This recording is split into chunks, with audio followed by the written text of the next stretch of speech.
नमस्कार, स्वागत आहे आपल्या सर्वांचं माझ्या किचनमध्ये। आज आपण बनवत आहोत कारला मसाला फ्राय आणि ते सुद्धा अगदी कमी तेलाचा वापर करून। ज्यांना कारले आवडत नाही ते सुद्धा या पद्धतीने जर तुम्ही कारले बनवले तर ते पण आवडीने खातील। आणि विशेष म्हणजे ही कारल्याची भाजी तुम्ही फ्रीजमध्ये 15 दिवस स्टोअर करून ठेवू शकता। एकदा बनवा, हवाबंद डब्यामध्ये तुम्ही झाकून ठेवा, लागतं तेव्हा काढा आणि गरम करून खा। पोळी सोबत खा, भाकरी सोबत खा, भातासोबत खा, खूप छान अप्रतिम लागते। रेसिपीला सुरुवात करण्याआधी व्हिडिओला लाईक शेअर करायला विसरू नका। घेतली आहेत मी 1 पाव म्हणजे 250 ग्रॅम कारली, स्वच्छ धुवून घेतली आणि कारल्यांना मी असं मीडियम साईजमध्ये कट करून घेतलं गोल गोल। खूप जाड पण नका करू आणि खूप पातळ पण नका करू। आणि बिया जर अगदी कडक असतील तर काढून टाका आणि जर सॉफ्ट असतील तर राहू द्या। अर्धा टीस्पून मीठ टाकायचं यावर। हा घेतला आहे मी अर्धा लिंबू।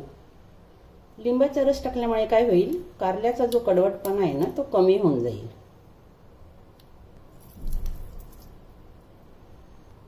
मिक्स करून घ्यायचं।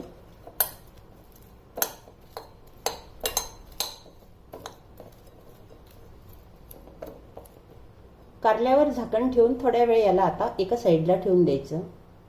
कारल्यासाठी लागणारा थोडा सुका मसाला आपण बनवून घेऊ। हे घेतला आहे 1 टीस्पून धने, हे भाजलेले नाही कच्चेच आहेत। अर्धा टीस्पून घ्यायचा ओवा, अर्धा टीस्पून जिरे। हा मसाला आता थोडा जाडसर आपण कुटून घ्यायचा। जर तुम्हाला कुटायचं नसेल तर तुम्ही मिक्सरमध्ये फिरवा याला, पण खूप अशी बारीक पावडर करू नका, जाडच ठेवा। सॉरी, मी याच्यामध्ये बडीशोप टाकायला विसरले होते। अर्धा टीस्पून घ्यायची आपल्याला बडीशोप। असं जाडसरच याला ठेवला मी। बडीशोप मात्र तुम्ही स्किप करू नका। कारल्याला आता छान पाणी सुटलं, मीठ आणि लिंबू लावून ठेवलं होतं ना आपण, त्याच्यामुळे हाताने थोडंसं कारल्यांना कुस्करून घ्यायचं, म्हणजे आणखी पाणी सुटेल याला।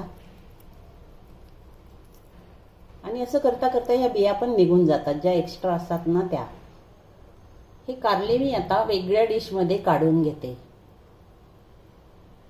कारल्यामध्ये मी डिशमध्ये न करता बाउलमध्ये केले, म्हणजे मसाले मिक्स करायला इझी पडतं। 1 टीस्पून घ्यायचं काश्मीरी लाल तिखट, याच्यामुळे कलर खूप छान येईल। आणि जर तुमच्याकडे नसेल तर तुम्ही अर्धा टीस्पून आपलं नॉर्मल रोजचं रेग्युलर तिखट घ्या। अर्धा टीस्पून घेतला आहे मी गरम मसाला, कुठलाही घ्या जो तुम्ही वापरता तो।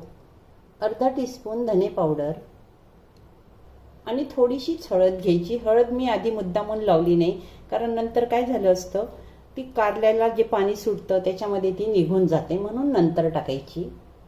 हे आहे बेसन, हे घ्यायचं आहे आपल्याला 1.5 मोठा चम्मच। बेसनामुळे कोटिंग छान येतं आणि कारली छान क्रिस्पी बनतात। मग 1 मोठा चम्मच टाकायचं याच्यामध्ये तेल। हे सर्व साहित्य पुन्हा एकदा व्यवस्थित मिक्स करायचं, वाटल्यास हाताने करा।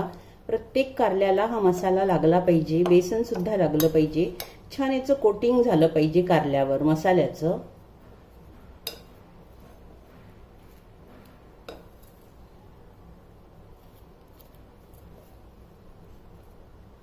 किंवा मग तुम्ही असं बाउल हलवला तरी सुद्धा व्यवस्थित मिक्स होऊन जाईल।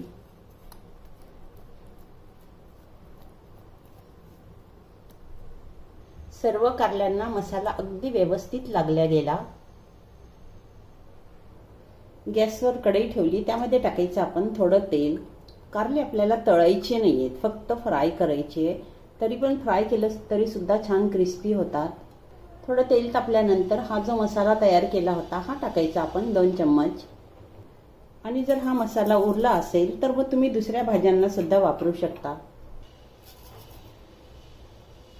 गॅसची फ्लेम हाय करून हा मसाला परतवू नका, लो फ्लेमवर परतवा, कारण जेवढं तुम्ही याला हळूहळू असं छान परतवाल ना तेवढं त्या मसाल्याचा फ्लेवर जो असतो तो तेलामध्ये उतरतो। मी अगदी हळूहळू हा मसाला परतवते आहे। मसाल्यामध्ये थोडासा हिंग टाकायचा, मसाला आता छान थोडा परतवला गेला आणि खूपच छान सुगंध येते मसाल्याची. मसाला तेलामध्ये परतवायचा होता म्हणून मी आधी धने, जिरे, बडीशोप भाजून घेतली नाही, कारण तेलामध्ये ती छान होऊनच जाते. पुन्हा ही मसाला लावलेली कारली यामध्ये टाकून द्यायची. गॅसची फ्लेम मात्र लो ठेवायची. लो फ्लेमवरच कारली आता आपल्याला परतवून घ्यायची आहे.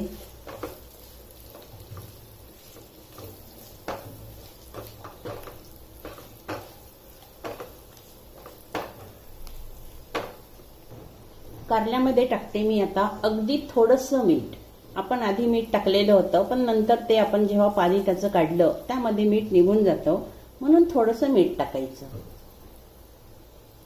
1 मिनिट कारल्यांना पुन्हा परतवून घ्यायचं आणि नंतर आता आपण याच्यावर ठेवायचं आहे झाकण.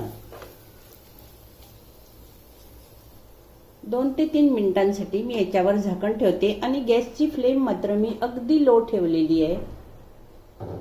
हे झाकणाला जे पाणी सुटतं ना, यामध्येच ती कारली छान शिजून जातात आणि नंतर ती क्रिस्पी पण होतील. 2-3 मिनिटांनंतर झाकण काढून एकदा चेक करायचं.